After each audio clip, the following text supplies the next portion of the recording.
Hello guys, आप कैसे हैं? स्वस्थ होंगे, मस्त होंगे, प्रसन्न होंगे। तो दोस्तों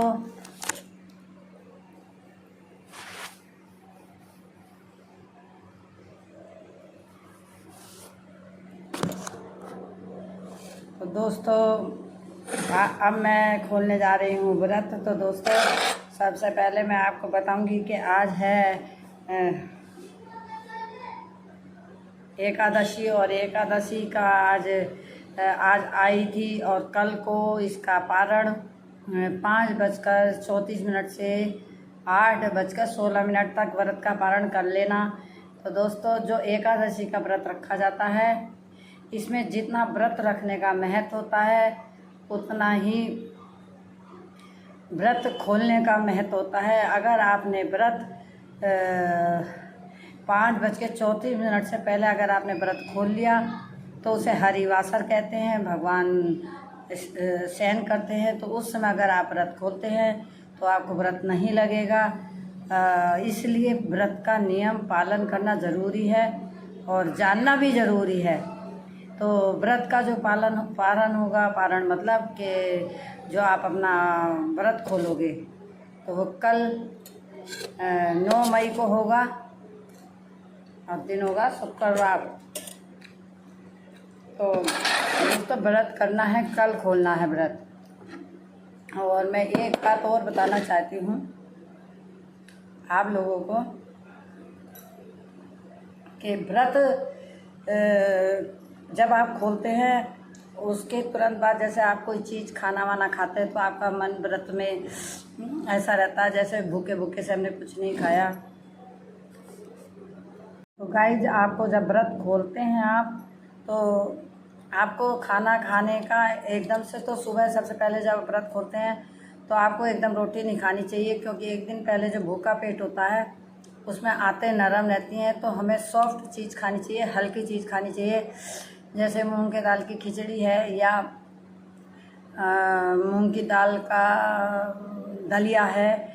मैं तो अपने व्रत में मूंग की दाल खाती हूँ, खीरा डाल के, नींबू डाल के। मूंग की दाल मतलब बिना छौंकी, उसमें छोंक नहीं लगाती मैं, ऐसी दाल मैं खाती हूँ। तो आप लोग भी हल्का भोजन लिया करें और एकदम प्याज का सेवन ना करें, पूरे दिन प्याज का सेवन ना करें, क्योंकि व्रत अगले दिन जब खुलता है तो यानी समझो आपका व्रत वो पूरे दिन का ही वो माना जाएगा। तो आप कभी भी भूल के प्याज ना खाएं। दोस्तों मैं इस समय व्रत खोल रही हूँ, मेरे साथ चाय पिए। मैं दिखाऊँ आपको, मैं खा रही हूँ आलू, मेरा आलू। तो दोस्तों आप आलू खाएं मेरे साथ और अपना व्रत खोलें, और कीर्तन करें। और रात में जब व्रत करें तो रात में जागरण जरूर करें। तो आज व्रत है तो आज जागरण करें, जितनी देर तक हो सके जगें, भजन करें। अगर आपके घर के आसपास कहीं मंदिर है तो आप वहाँ जाके कीर्तन करें। तो दोस्तों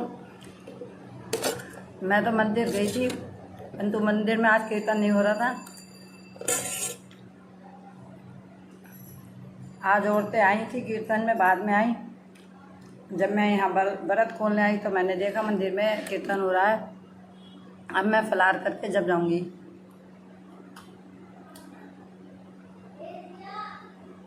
फलाहार करके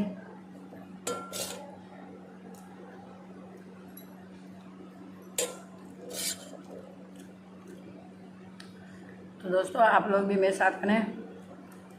दोस्तों एकादशी का व्रत सब औरतों को रखना चाहिए, आदमियों को भी रखना चाहिए। तो ये मुक्ति देने वाला व्रत है। किसी से यदि कोई पाप हो जाए, अनजाने में गलती हो जाए, भगवान विष्णु को याद करो, क्षमा याचना करो, व्रत रखो। और यदि किसी के बच्चा ना हो रहा हो तो उसे पुत्रदा एकादशी का व्रत रखना चाहिए। व्रत का पालन अच्छी तरह करें।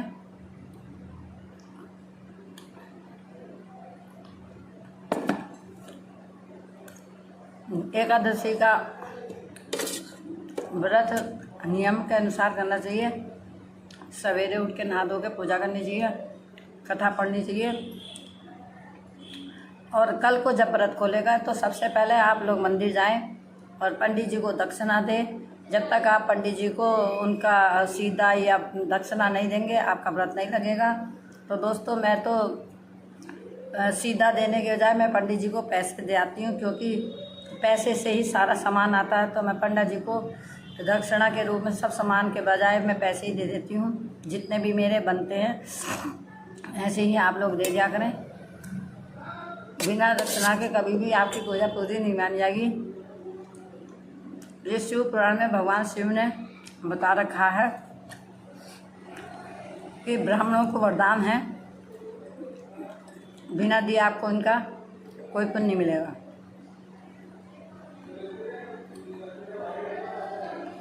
दक्षिणा जरूर देनी होगी आपको।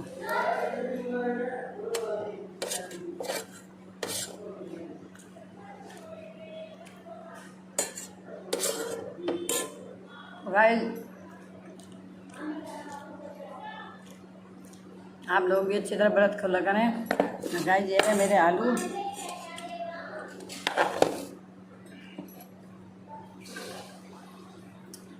क्या हो गया अमित?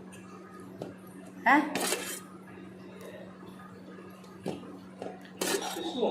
क्या बात हो गई? कुछ हो गया क्या? नहीं। बोल लेते ना जो जो है। अच्छा,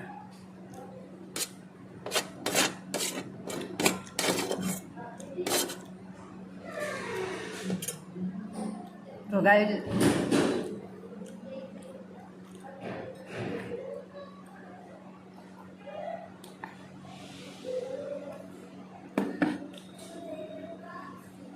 आगे दिखाऊंगी आपको।